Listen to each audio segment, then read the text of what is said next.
Alright, we are in the 20s. Chapter 20, Miller the Killer Ruins Detention Day.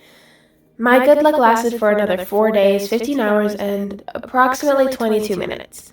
It was Wednesday right after school, and I was on the way to my first detention. Everyone else was gone for the day, so the hall was empty, and even though it didn't seem like a mistake to stop for a drink of water, it was. Oh no.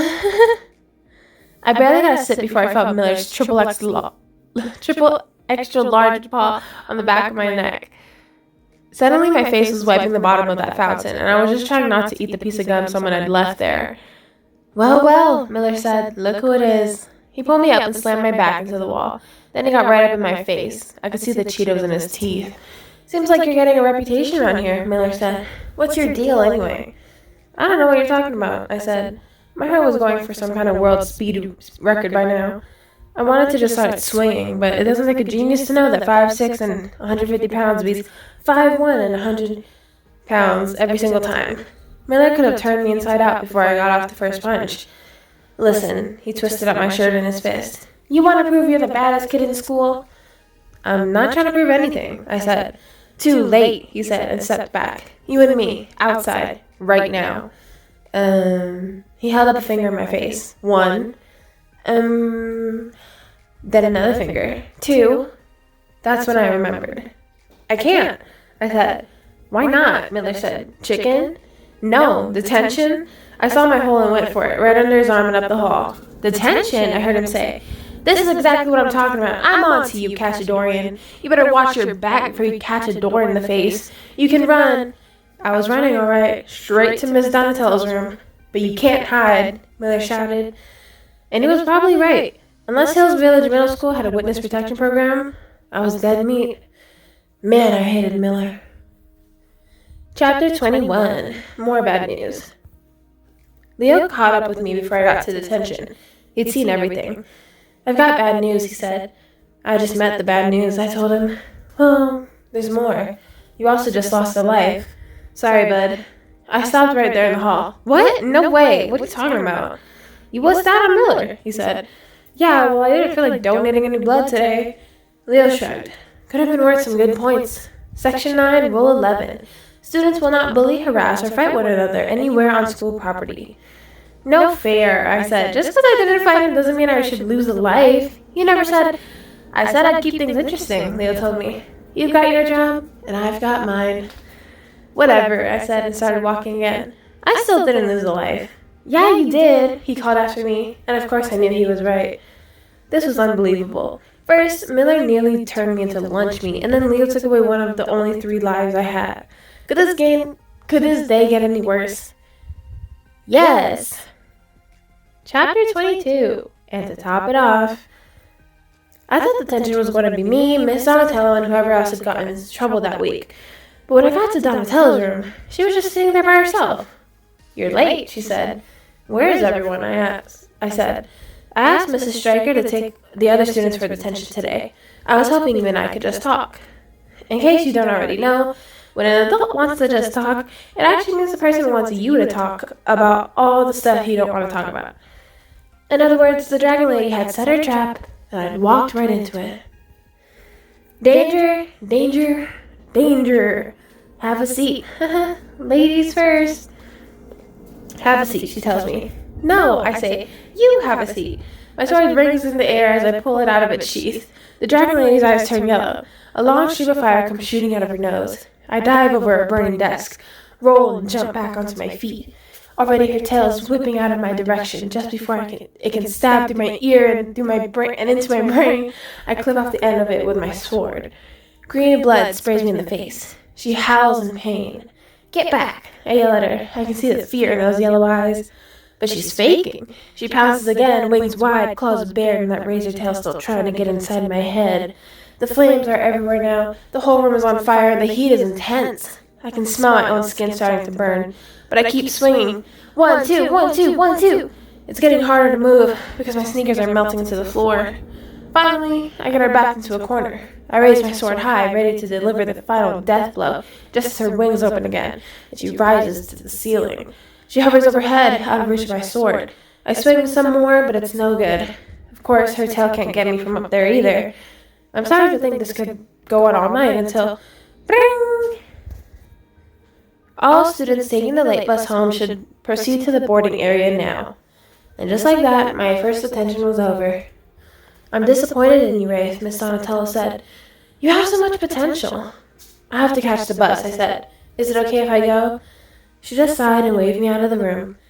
I'd survived to be tortured another day, but just like with Miller the Killer, I wasn't sure how much longer I could hold off the dragon lady. Chapter 23. What's the point anyway?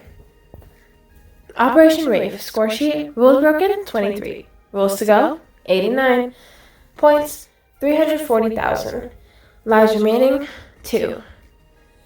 So, what do I get anyway? I said. Leo and I were hanging out in my room, counting up everything I'd done so far. Get? He asked me. For all these points. They've got to be worth something, right? What do I win? I said. Depends on how many points you finish with, Leo said. You need at least 1 million. For what? I said. He thought about it for a second. A week of base jumping at the Grand Canyon, all expenses paid. I'll need training, I said. No problem, we'll get you the best. I like the sound of this, for starters anyway. Then whitewater rafting, I said, all the way down to Colorado.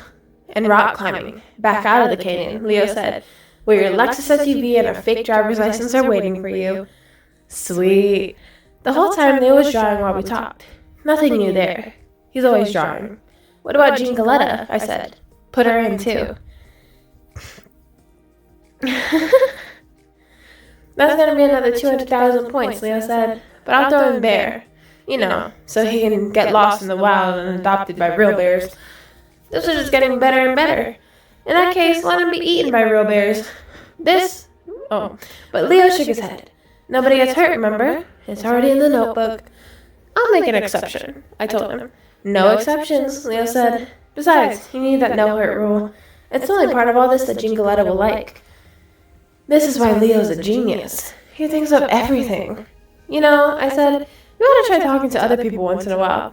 They'd like you if you did. But he didn't answer. Leo was silent, and that's when I realized someone was outside my door. Rafe, are you in there? It was Mom. Just a second, I yelled. Leo did his disappearing act, and I threw my notebook into a drawer just as Mom opened the door anyway. One look at her face, and I could tell I was in big trouble.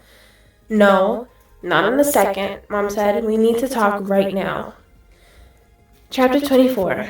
I'll take the dragon lady over the bear any day. When I came into the living room, Mom was standing there looking mad, just like I expected, but Bear was there too, awake and sitting up. Not expected. What's up? I said, playing it cool for now. Did you have detention today? Mom said. Uh-oh, busted. Well, kind of, I said. Sorry, my voice cracked so hard just now. Kind of, Bear said. Kind of? What does that mean? Mom asked him to stay calm, but she kept her eyes on me. I got a call from Mrs. Stryker. She says she left a message here last week. Do you know anything about that? Oh man, double busted. Just then Georgia came wandering in. Of course. What's going on? Is Rafe in trouble? She said. Go to your room, Bear yelled at her. Don't talk to her that way, Mom said.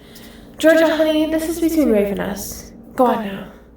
Georgia disappeared again, but I knew she was just standing in the hall listening where we couldn't see her.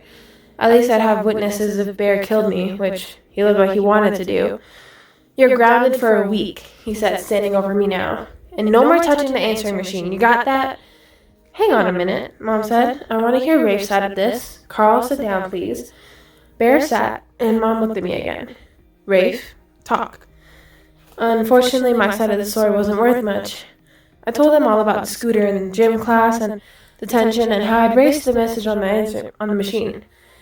Even without saying a word about Operation Rafe, I'd still been just as bad as Bear thought I was. When I was done, Mom took a deep breath. Rafe, I'm going to ask you something else now, and I want to know this answer, she said. Does Leo have anything to do with this? I probably would have told her the truth, but Bear decided what he thought about it before I could even open my mouth. Again with the Leo thing, he yelled at me. I've had up to here with that. I don't want to ever hear the name Leo again in this house. Okay, hold on, let me read that. I've had up to here with that. I don't want to even hear the name Leo in this house again. Understand? You freak. You're the freak, I shouted back. That's enough, both of you, Mom said, standing up between us. Rafe, you're grounded until further notice. Carl, you go cool off somewhere. I don't want to talk to either of you right now. I was already headed back to my room anyway. Our little talk was over. I found Georgia in the hall, no surprise, but I didn't bust her. I just pushed her back toward her own room, and then slammed my door behind me as hard as I could. I wanted to throw something, hit something, and exterminate Bear, all at the same time. You know, there are ways of getting back at him, Leo said. You shut up, I told him. You're not even real. I picked up this old ceramic turtle I'd made in second grade and threw it against the wall. It smashed into a million pieces, but I didn't care. I didn't even care about being grounded. It's not like I had 24 friends waiting to do stuff with me after school every day. In fact, I only had one friend, and technically he didn't even exist. I'm just saying, Leo told me. I know a way you could get revenge on Bear, and maybe even earn some points at the same time, if you're interested. It took me a while to calm down, but once I thought about it, I realized I definitely was interested.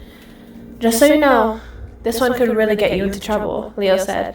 Who cares? I told him. I'm already in trouble. Keep talking. Alright guys, I'm going to leave this video here. Things are really ramping up. Also, it did go the way that I thought it was going to go. I had a feeling that Leo wasn't real because he said he doesn't talk to anyone, but he seems to be really talkative with Rafe. So I was like, oh, that's kind of weird.